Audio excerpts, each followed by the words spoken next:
She didn't yell. She didn't argue. She just said my life would be easier without you.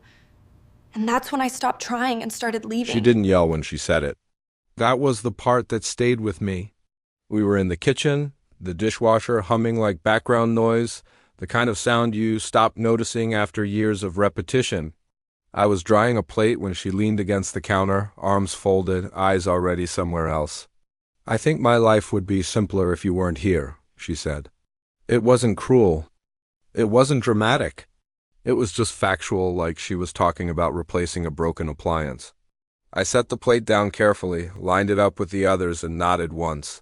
16 years of marriage, 2 children, a house filled with shared routines, and somehow the ending arrived wrapped in a sentence small enough to miss if you weren't listening closely.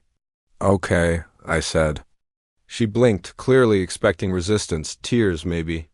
An argument. Instead, I reached for my jacket, grabbed my keys from the hook by the door, and stepped outside.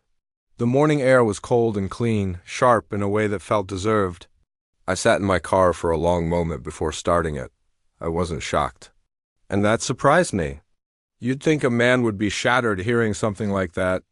But the truth was, I'd been living inside that sentence for years already. She'd just finally said it out loud. I drove to a small park near the river and parked facing the water.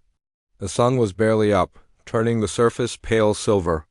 I opened my glove compartment and took out a slim black folder ID placed there months earlier, not in anger, not in revenge. Just preparation. When you're ignored long enough, you stop fighting for attention. You start observing instead. I'd noticed the late nights, the new passwords, the way conversations stopped when I entered a room.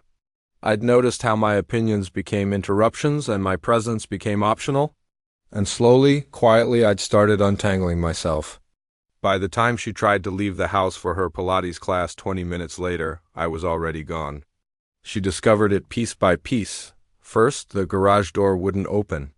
Then her banking app refused her login. The thermostat locked itself at an unfamiliar temperature. Notifications flooded her phone, each one harmless on its own, devastating together. Account updates. Policy changes. Access revisions, she called me. I didn't answer. I wasn't being cruel, I was being finished.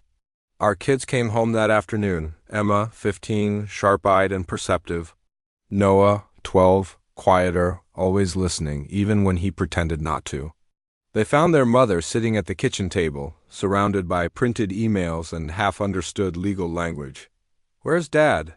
Noah asked. She didn't answer right away. Emma didn't wait. She picked up her phone and frowned. "He emailed us." That was true, I had. Not with accusations or explanations, but with facts. A shared folder, documents, timelines, receipts, things children shouldn't have to see, but deserve to understand. The truth has weight. Once it lands, it changes posture, voice, direction. By evening, Emma was staying with a friend. Noah locked himself in his room. And for the first time in years, the house was exactly as empty as it had always felt. I spent my first night in a modest motel on the edge of town. The room smelled like detergent and old carpet, but it was quiet, honest quiet.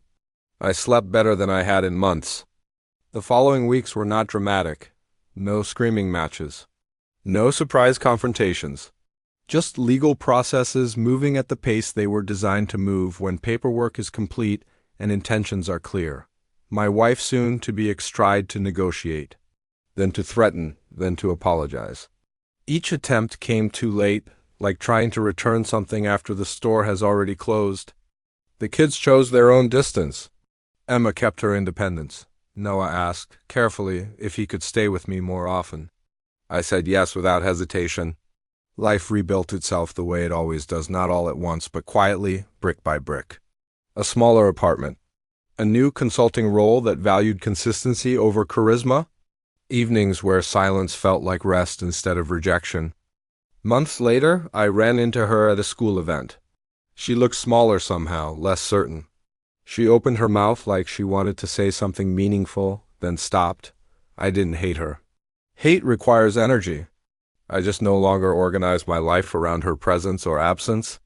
One evening, Noah asked me a question I hadn't expected. "Do you regret leaving?" He said, I thought about it honestly. About the years I spent trying to earn the place I already had. About how small I'd made myself to keep peace that never lasted. No, I said, I regret staying silent for so long. He nodded like that made sense. Sometimes people think strength looks like confrontation, like shouting or slamming doors.